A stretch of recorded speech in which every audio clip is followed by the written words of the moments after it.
Hello everyone, welcome to new video. आज के इस वीडियो में आप लोगों को समीकरण हल करना सिखाया जाएगा, वो भी किससे? प्रतिस्थापन विधि से। तो मैं आपसे बोला था कि मैं एक एक करके समीकरण को बताऊंगा जिससे आपको अच्छे से समझ में आ सके। तो जितने भी बच्चों को सामान्य समीकरण कैसे सॉल्व किया जाता है अगर नहीं आता है तो मैं वीडियो बनाया हूँ 30 मिनट का लमसम है, 30-32 मिनट का, उसे आप देखिए समझिए, तब आप इन प्रश्नों को आराम से समझ पाओगे। उन समीकरणों में क्या होता है, सिर्फ एक ही समीकरण दिया रहता है, उसमें या तो x का मान निकालना पड़ता है या तो y का। अब ये जो प्रतिस्थापन विधि, विलोपन विधि और वज्र गुणनखंड विधि है, इनमें क्या होता है, दो समीकरण दिए रहते हैं, उनमें से आपको x और y का मान निकालना पड़ता है।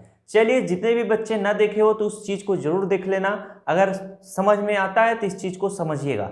यहाँ पर देखिए पहला समीकरण क्या है, 5x प्लस वाई बराबर क्या है, 3 है, ये आपका पहला समीकरण है। दूसरा है 2x प्लस 2y बराबर क्या है, 5 है, ये दूसरा समीकरण है। तो प्रतिस्थापन विधि में क्या होता है कि जो हमारा पहला वाला समीकरण है उसमें से या तो हम x का मान निकालकर दूसरे में प्रतिस्थापित कर दें, या तो y का मान निकालकर दूसरे में प्रतिस्थापित कर दें। उसी तरह से या तो आप दूसरे वाले समीकरण का x का मान निकालकर पहले में प्रतिस्थापित कर सकते हो, या तो इसका y का मान निकालकर पहले में।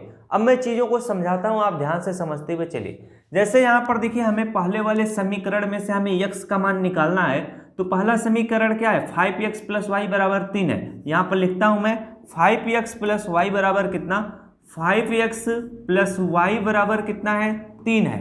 तो हमें x का मान निकालना है, तो हम क्या करेंगे, 5x बराबर क्या है, 3 है, तो 3 लिखेंगे।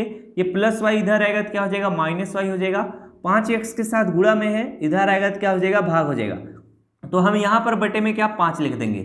अब ये देखिए x बराबर 3 माइनस वाई बराबर 5 आ चुका है। ये आपको कौन सा समीकरण होगा, तीसरा समीकरण बनता है। इसे आप नोट कर लीजिएगा, ये तीसरा है। अब हम क्या करेंगे, ये जो x का मान आया है इसी को हम ये जो दूसरा वाला समीकरण जहाँ पे x है उसी पे रखेंगे, यानी x के यहाँ पर हम क्या लिखेंगे, 3 माइनस वाई बटे 5। तो चलिए हम रखते हैं, 2 है तो हम क्या लिखेंगे, 2 इस तरह से लिखेंगे। अब यहाँ पर 2 इंटू एक्स था तो हम ब्रैकेट का चिन्ह लगा देंगे। x के यहाँ पर क्या लिखेंगे, x बराबर जो आया है 3 माइनस वाई बाई 5, तो यहाँ पर 3 माइनस वाई बाई क्या लिखेंगे, 5 लिखेंगे। अब देखिए प्लस क्या है, y है बराबर 3 है, तो प्लस y बराबर क्या लिखेंगे, 3 लिखेंगे। अब हम क्या करेंगे, ब्रैकेट को दूर करेंगे, तो 2 का गुणा 3 में करेंगे, 2 3 कितना होगा, 6 होगा। और 2 का गुणा माइनस वाई में करेंगे, माइनस कितना हो जाएगा, 2y हो जाएगा। बटे में 5 है तो बटे में आप 5 लिख लीजिएगा। प्लस कितना है, y है तो प्लस y लिखिए, बराबर 3 है तो बराबर 3 लिखिए। अब जरा चीज को यहाँ पर समझने की आवश्यकता है। यहाँ पर क्या समझने की आवश्यकता है, ये देखिए बटे में 5 है, प्लस y है, बटे में आप क्या 1 कर लीजिएगा। 1 का गुणा आप 6 माइनस 2y के साथ करोगे तो कोई परिवर्तन नहीं होगा, 6 माइनस 2y ही होगा। और 5 का गुणा प्लस y के साथ करोगे तो कितना हो जाएगा, 5y हो जाएगा। और 5 का गुणा में करोगे तो 5 एकम कितना हो जाएगा, 5 हो जाएगा। बराबर 3 है तो बराबर आप 3 लिख लेना। अब चीजों को समझिए, ये बटे में क्या है, 5 है, अगर हम 5 को इधर लाएंगे तो क्या हो जाएगा, 3 के साथ गुणे में हो जाएगा। तो जगह कम पड़ रही है तो हम डायरेक्ट कर दे रहे हैं, इतना आपको समझाए हैं करके। तो अगर हम 5 का गुणा 3 में करेंगे तो कितना हो जाएगा, 5 3 कितना हो जाएगा, 15 हो जाएगा।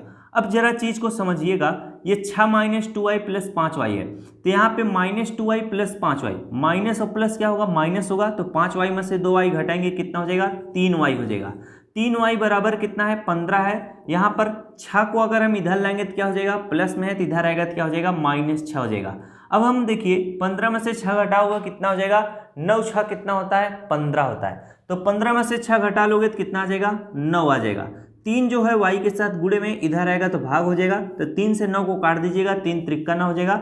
y बराबर आपका कितना आ चुका है, 3 आ चुका है। तो जो आपका y का मान है वो आपने निकाल लिया है कि y का मान 3 आ चुका है। आपको x का मान निकालना है। अब देखिए जो y का मान आपका 3 आया है, या तो आप तीसरे वाले समीकरण में रख दो या तो पहले वाले समीकरण में रख दो, आराम से आपका x का मान निकल आएगा। जैसे यहाँ पर x बराबर 3 माइनस वाई बटे 5 है, ये वाला तीसरा वाला समीकरण था, तो x बराबर हम क्या लिखेंगे, x बराबर लिखेंगे 3 है तो 3 लिखेंगे, माइनस y की जगह पर क्या लिखेंगे, y का मान 3 आ चुका है, तो ये जो y है इसकी जगह पर हम क्या 3 लिखेंगे। बटे में हमारा कितना हो जाएगा, 5 है तो 5 लिखिएगा। अब x बराबर कितना हो जाएगा, 3 माइनस 3 तो कितना हो जाएगा, 0 बटे कितना आ चुका है, 5। तो शून्य में 5 से भाग दोगे तो x बराबर आपका कितना आ जाएगा, अगर शून्य में 5 से भाग देने जा रहे हो तो x बराबर कितना आ जाएगा, 5 शून्य शून्य शून्य आ जाएगा। तो ये देखिए प्रश्न दूसरा था, इस प्रश्न में मैं थोड़ा सा परिवर्तन कर दिया, जैसे 7 था उसकी जगह पे 5 रख दिया, जिसकी वजह से इसका यहाँ पर x का मान 0 आया है, y का मान कितना है 3 आया। लेकिन सवाल लगाने का तरीका क्या है, यही है। चलिए नेक्स्ट प्रश्न करते हैं। एक एक प्रश्न आपको समझाएंगे तभी आपको अच्छे से समझ में आएगा और आप हर एक प्रश्न को सीखते हुए चलिएगा। जैसे यहाँ पर देखिए दूसरा प्रश्न है, 2x + 5y बराबर 12 है, 4x + 9y बराबर कितना है, 22 है। अब इसमें देखिए क्या है, जो हमारा x है या तो x का मान निकाल लीजिए या तो y का मान निकाल लीजिए। तो आप हमेशा क्या खुरापाती दिमाग मत लगाइएगा, नहीं तो आप ही को समस्या होगा। डायरेक्ट जब प्रश्न दिया हुआ है हम क्या करेंगे, x का ही मान निकाल लेंगे प्रेम से। तो यहाँ पर देखिए 2x + 5y बराबर 12 है, तो इसको मैं लिखता हूँ 2x + 5y बराबर कितना है, 12 है। तो हम x का मान निकालेंगे तो कितना हो जाएगा, 2x + 5y इधर आएगा तो क्या हो जाएगा, माइनस हो जाएगा। तो 12 माइनस कितना हो जाएगा, 5y, जो 2 है वो x के साथ गुणे में इधर आएगा तो क्या हो जाएगा, बटे में हो जाएगा। तो बटे हम क्या लिख लेंगे, 2 लिख लेंगे।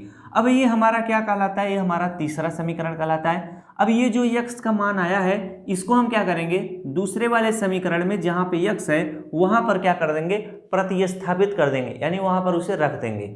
अब यहाँ पर 4 है तो हम लोग क्या लिखेंगे, 4 लिखेंगे। x की यहाँ पर क्या लिखना है, 12 - 5y बटे 2, तो यहाँ पर लिखेंगे 12 - 5y बटे हम क्या लिखेंगे, 2 लिखेंगे। आगे प्लस 9y बराबर 22 है तो प्लस हम 9y बराबर क्या लिखेंगे, 22 लिखेंगे। अब इससे जरा सॉल्व करिए, 2 से 4 को काट सकते हो, 2 के 2 हो जाएगा, 2 दूना कितना हो जाएगा, 4 हो जाएगा। तो 2 का गुणा 12 के साथ करोगे, 12 दूना कितना हो जाएगा, 24 हो जाएगा। इसके बाद माइनस कितना हो जाएगा, 2 पंचे कितना हो जाएगा, 10y हो जाएगा। प्लस कितना है आगे, प्लस हमारा 9y है, बराबर कितना है, 22 है, तो 22 लिख लेना। अब यहाँ पर चीज को समझना है, -10y + 9y है, तो 10 माइनस और प्लस क्या होगा, माइनस होगा। तो 10y में से 9y घटाओगे कितना आ जाएगा, 1y आएगा। तो यहाँ पर हम क्या लिखेंगे, -y, क्योंकि देखिए जिस भी चिन्ह के सामने वाली संख्या बड़ी होती है उसी का चिन्ह लगता है। ये हम आपको काफी बार बताएं, गलती जीवन में कभी नहीं होगी। तो यहाँ पर कितना हो जाएगा, -y हो जाएगा, बराबर यहाँ पे 22 है, 24 इधर प्लस में उधर आएगा माइनस हो जाएगा। तो 22 माइनस कितना हो जाएगा, 24 हो जाएगा। तो 24 में से जब आप 22 घटाओगे तो कितना आ जाएगा, 24 में से जब आप 22 घटा लोगे तो कितना आ जाएगा, -2 आ जाएगा। चीजें समझ में आ गई होंगी। इधर देखिए -y बराबर -2 है। जब भी ऐसा कंडीशन आए तो अगर इधर भी माइनस का चिन्ह इधर भी माइनस का चिन्ह तो दोनों प्लस में हो जाते हैं। तो y बराबर कितना आ गया है, y बराबर 2 आ चुका है, यानी y का मान कितना आ चुका है, 2। अब आपको x का मान निकालना है। तो ये जो तीसरा वाला समीकरण है इसमें हम क्या करेंगे, y की जहाँ पर क्या लिख देंगे, 2 लिख देंगे तो x का मान निकल आएगा। कैसे, x बराबर कितना हो जाएगा, 12 माइनस कितना हो जाएगा, 5। y की जहाँ पर हमें 2 लिखना है तो यहाँ पर 2 लिख लो। इसके बाद बटे में 2 है तो 2 लिख लेना। अब x बराबर कितना हो जाएगा, 12 माइनस कितना हो जाएगा, 5 दूना कितना हो जाएगा, 10 बटे कितना है, 2 है। 12 में से 10 घटाओगे कितना आ जाएगा, अब 12 में से 10 घटाओगे कितना आ जाएगा, 2। 2 बटे कितना है, 2, 2 से 2 कट जाएगा। तो x बराबर कितना आ चुका है, 1 आ चुका है। यानी x का मान 1 आया है, y का मान कितना आया है, 2 आया है। तो जब भी इस तरह के समीकरण आएंगे प्रतिस्थापन विधि से बोला गया आपको सवाल को सॉल्व करने के लिए, तो आप इसी तरह से प्रेम भाव से करना, एक एक चीज को समझिए तब और आपको समझ में आएगा। एक प्रश्न और कराते हैं, इस प्रश्न को समझिए। x - y बराबर 4 है, x + y बराबर 8। इसमें हम x का मान निकालेंगे। x - y बराबर कितना है, 4 है, तो x बराबर कितना हो जाएगा, 4 प्लस कितना हो जाएगा, y हो जाएगा। इधर माइनस है इधर आएगा प्लस हो जाएगा। यह आपका तीसरा समीकरण कहलाता है। अब यहाँ पर देखिए जो हमारा दूसरा समीकरण है उसमें जहाँ पे x है उसकी जहाँ पर 4 + y लिखेंगे। तो x की जहाँ पर क्या लिख लेते हैं, 4 + y लिख लेते हैं। प्लस y बराबर 8 है तो प्लस y बराबर क्या, 8 लिख लेते हैं। तो यहाँ पर देखिए क्या हो जाएगा, प्लस y कितना हो जाएगा, 2y बराबर कितना हो जाएगा, 8 है। 4 इधर आएगा तो क्या हो जाएगा, माइनस हो जाएगा। तो 8 में से 4 घटाओगे कितना आएगा, 4 आ जाएगा। 2 जो है y के साथ गुणे में इधर आएगा भाग होगा, तो 2 से 4 को काटना, 2 दूना 4 हो जाएगा। y बराबर कितना निकल कर आया है, 2। y का मान कितना आ चुका है, 2। अब देखिए जो हमारा तीसरा समीकरण है अगर उसमें हम y की जहाँ पर 2 रखेंगे तो x का मान निकल आएगा। अगर हम जहाँ पर देखिए पहला वाला समीकरण है उसमें अगर हम y की जहाँ पर 2 रखेंगे तो x का मान तब पर भी निकल आएगा। चलिए इस प्रश्न में मैं दोनों बता देता हूँ।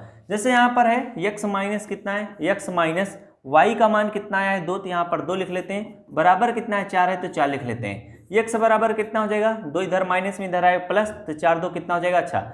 x का मान इधर 6 आया है। अगर इसी y का मान हम पहले वाले समीकरण में रखें तो क्या आएगा, x माइनस यहाँ पर कितना है y है, तो यहाँ पर मैं क्या लिख लेता हूँ, y के यहाँ पर क्या लिख लेता हूँ 2, तो यहाँ पर 2 लिख लेगा, बराबर इधर 4 है तो 4 लिख लेता हूँ। x बराबर किधर है, इधर -2 है तो इधर आएगा क्या हो जाएगा 4 2 6 हो जाएगा। अगर इसी चीज को हम दूसरे वाले समीकरण में रखें तो हमारा कितना आ जाएगा, तो ऊपर भी देखिए 6 ही आया है, इसके बाद x है तो x लिखना, यहाँ पर देखिए प्लस है प्लस लिखना। अब y के यहाँ पर क्या लिखेंगे, y के यहाँ पर 2 लिखेंगे, बराबर कितना है 8 है तो 8 लिखेंगे। अब x बराबर क्या आ जाएगा, +2 है इधर, इधर आएगा तो क्या हो जाएगा -2 हो जाएगा, तो 8 में से 2 घटाओगे कितना आएगा 6 आएगा। तो देखिए तीनों स्थितियों में आपका x बराबर 6, x बराबर 6, x बराबर 6 है। तो इस तीसरे वाले प्रश्न में मैं क्या किया, आप सभी को अच्छे से डिटेल से समझा दिया, चीज़ें आपको समझ में आ गई होंगी। अगर जो बच्चे बीच में से भाग गए होंगे तो कहाँ से सीख पाएंगे अच्छे से चीज़ें।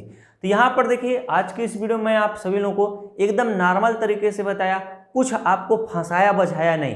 फंसाना बझाने का मतलब ये होता है कि प्रश्नों को आपको तोड़ मड़ोड़ कर समझाया जाए। अब इस चीज़ को आप समझ चुके हो, दोबारा जब मैं कभी आऊँगा बताने तो इसी प्रश्न को तोड़ मड़ोड़ कर बताऊँगा। क्यों, कैसे, जैसे अभी मैंने आपको x का मान ही सिर्फ निकालना बताया, आपको अच्छे से समझ में आ गया।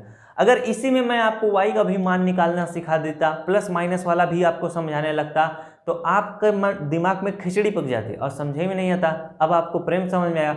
जब भी मैं अब दूसरी बार पढ़ाने आऊँगा उसमें आपको मैं y का मान निकालना सिखाऊंगा। अब ये जो -y था, अब अगर इसमें हम y का मान निकालते तो कितना हो जाता, -y बराबर इधर कितना 4 x। इस तरह के भी सवाल आएंगे जिससे माइनस को चेंज करने में, परिवर्तन करने में कोई भी समस्या ना हो। मिलते हैं नेक्स्ट क्लास में किसी और जानकारी के साथ। वीडियो अच्छी लगे तो वीडियो को जरूर लाइक करना।